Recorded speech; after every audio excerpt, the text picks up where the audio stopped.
bebas gula, rendah lemak, dan sumber serat. Tropicana Slim Almond Drink. Bismillahirrahmanirrahim. Jadi guna dari Komisi Nasional Hak Asasi Manusia adalah menjamin hak asasi dari manusia rakyat Indonesia itu sendiri. Yang kami rasakan adalah adanya perlakuan tidak adil dari seseorang yang akan menggunakan alat negara untuk kemudian menyalahgunakan undang-undang yang sebenarnya digunakan bukan untuk tujuannya. Jadi jelasnya adalah undang-undang ITE yang alhamdulillah saya termasuk perancangnya bersama dengan rekan-rekannya itu tidak digunakan untuk itu, tapi dipaksakan untuk kemudian digunakan menjerat masyarakat biasa yang kemudian bahkan tujuannya adalah sebenarnya untuk ilmu pengetahuan. Yang kami pertanyakan itulah hak publik untuk bertanya.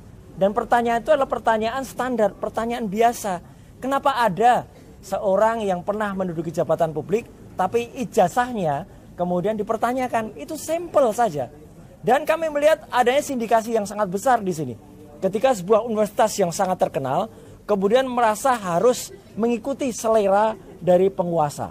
Jadi itu yang kami laporkan kepada Komnas HAM, dan insya Allah Komnas HAM bisa kemudian tadi yang saya dengar Pak Lulu dan Mbak Grace juga berkomunikasi dengan salah satu komisionernya Pak Ulil, dan moga-moga kami nanti bisa melihat perkembangan dan guna dari Komnas HAM ini, dan bahkan kami tidak hanya berhenti di sini karena kami akan menyampaikan ini ke level yang lebih tinggi lagi, yaitu di level internasional.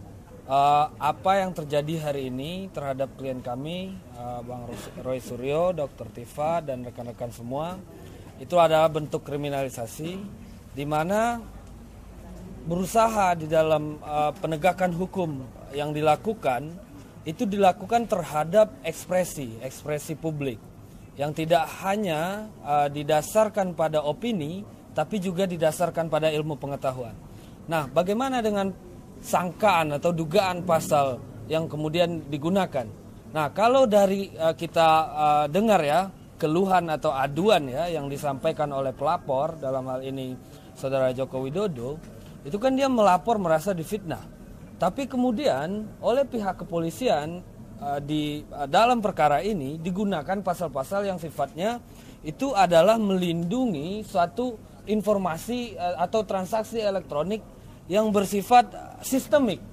Artinya mungkin informasi perbankan dibobol, informasi resmi dari sebuah situs pemerintah, BPJS dan seterusnya. Itulah yang ancaman penjaranya 12 tahun penjara, yaitu pasal 35 Undang-Undang ITE, atau pemalsuan bukti, menyembunyikan informasi, proses hacking dan lain-lain di pasal 32 Undang-Undang ITE. Kita tahu selama ini orang tidak bersetuju dengan orang lain atas pendapat yang dia tidak suka, tidak menggunakan cara-cara seperti itu. Dia menggugat di pengadilan atau dia mengadu menggunakan fitnah atau pencemaran nama baik. Tapi ini siapa ini yang pertama kali kemudian menginisiasi agar pasal-pasal yang setiap hari orang yang terlapor itu bisa diancam, ditahan begitu saja, dan lain-lain di pasal 32 Undang-Undang ITE. Kita tahu selama ini atas pendapat yang dia tidak suka, tidak menggunakan cara-cara seperti itu. Dia menggugat di fitnah atau pencemaran nama baik. Tapi ini